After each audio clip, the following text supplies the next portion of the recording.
कल्पना कीजिए, यदि वर्ष में केवल एक ऐसा महीना आए जिसमें किया गया एक छोटा सा नाम जब भी हजारों गुना फल देने लगे।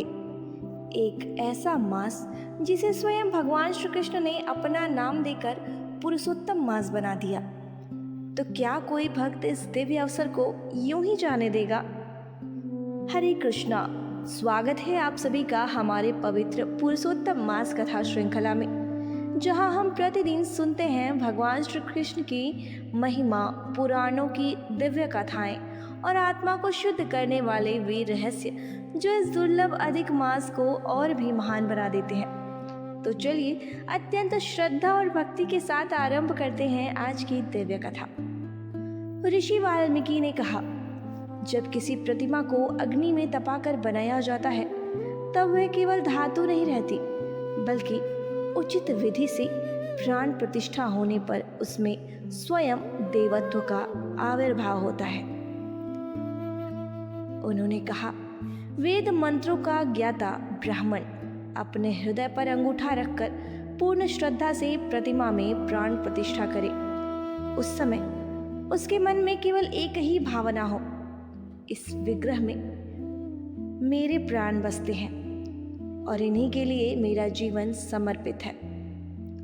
इसके बाद भगवान श्री राधा कृष्ण को आसन अर्पित किया जाए, गंगा जल से पाद्य और आचमन कराया जाए, पंचामृत से स्नान, पीतांबर अर्पण, यज्ञोपवीत, चंदन, पुष्प, धूप, दीप और नैवेद्य सहित षोडशोपचार पूजन किया जाए। और जो भक्त इस पुरुषोत्तम मास में प्रतिदिन नवीन मेघ के समान श्याम सुंदर श्री कृष्ण का राधा रानी सहित भक्ति भाव से पूजन करता है, वह इस लोक में अखंड सुख प्राप्त कर अंततः मोक्ष को प्राप्त होता है। इतना कहकर महर्षि वाल्मीकि शांत हो गए। लेकिन कथा यहाँ समाप्त नहीं होती। अब राजा ने पूछा, हे मुनिवर, इस पुरुषोत्तम मास में मनुष्य को कौन कौन से कर्म अवश्य करने चाहिए? और इसी प्रश्न का उत्तर लेकर आगे बढ़ती है हमारी आज की यह अद्भुत कथा। तो आइए अब सुनते हैं श्रीमद् भागवत महापुराण से जुड़ी एक अत्यंत रोचक और रहस्यमयी कथा। महाराज मांधाता के वंश में 7वीं पीढ़ी में एक राजा हुए, सत्यव्रत, लेकिन संसार उन्हें त्रिशंकु के नाम से जानता है। एक बार उन्होंने एक ब्राह्मण कन्या का विवाह के समय अपहरण कर लिया। इस अपराध से क्रोधित होकर उस कन्या के पिता ने उन्हें श्राप दिया, तू चांडाल कुल में जन्म ले। श्राप सुनते ही त्रिशंकु भयभीत हो गए और सहायता के लिए महर्षि विश्वामित्र के चरणों में पहुंच गए।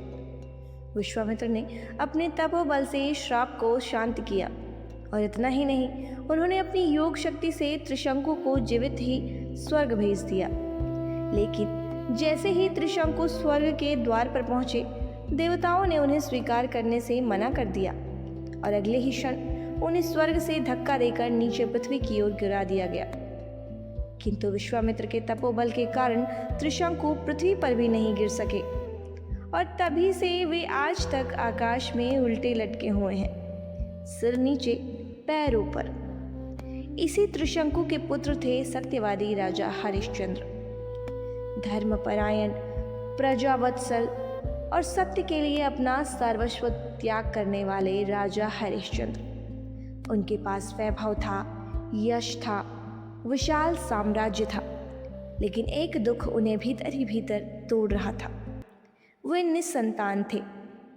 एक दिन देवर्षि नारद उनके पास आए और बोले, हे राजन, यदि आप वरुण देव की आराधना करें तो आपको पुत्र प्राप्त हो सकता है।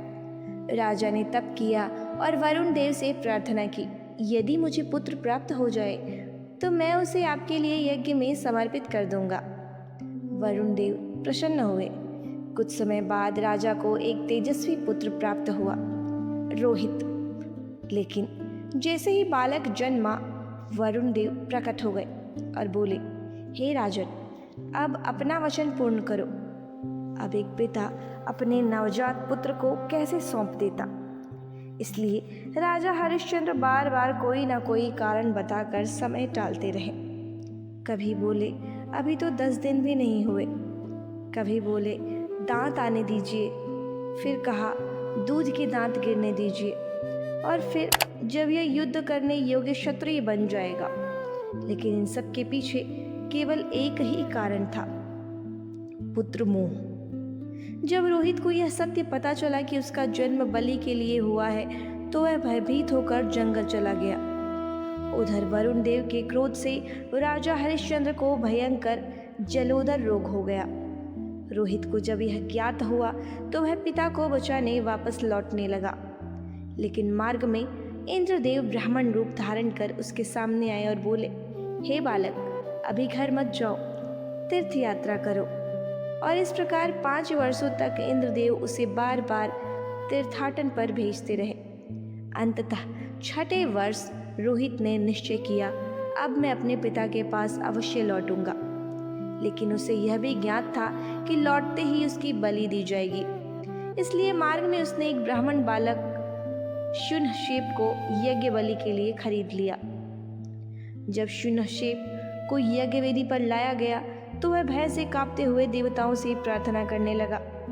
उसकी करुण पुकार सुनते ही देवता द्रवित हो उठे और उसी क्षण देवताओं की कृपा से शुनशेप को जीवन दान मिल गया। यज्ञ भी पूर्ण हुआ, राजा का वचन भी निभ गया और एक निर्दोष बालक की रक्षा भी हो गई। क्योंकि शुनशेप कोई साधारण बालक नहीं था, वह आध्यात्मिक ज्ञान में अत्यंत उन्नत और भृगुवंश में उत्पन्न महान आत्मा था। बाद में महर्षि विश्वामित्र ने उसे अपने पुत्र रूप में स्वीकार कर लिया। तो भक्तों, ये थी आज की पुरुषोत्तम मास विशेष श्रीमद् भागवत कथा। अब आप हमें कमेंट करके अवश्य बताइएगा इस कथा का कौन सा भाग आपके हृदय को सबसे अधिक स्पर्श कर गया। और यदि आप भी चाहते हैं कि ऐसी वैदिक कथाएं जन जन तक पहुँचे तो वीडियो को लाइक, शेयर और चैनल आस्था, श्रद्धा और भक्ति को सब्सक्राइब अवश्य करें, क्योंकि आपका एक छोटा सा सहयोग सनातन धर्म के इस दिव्य प्रकाश को लाखों लोगों तक पहुंचा सकता है। अब अपनी आंखें बंद कीजिए और मन को श्री राधा कृष्ण के चरणों में स्थिर कर दीजिए, क्योंकि यही पुरुषोत्तम मास का सबसे बड़ा रहस्य है, भक्ति। मिलते हैं अगली वीडियो में, तब तक के लिए हरे कृष्णा।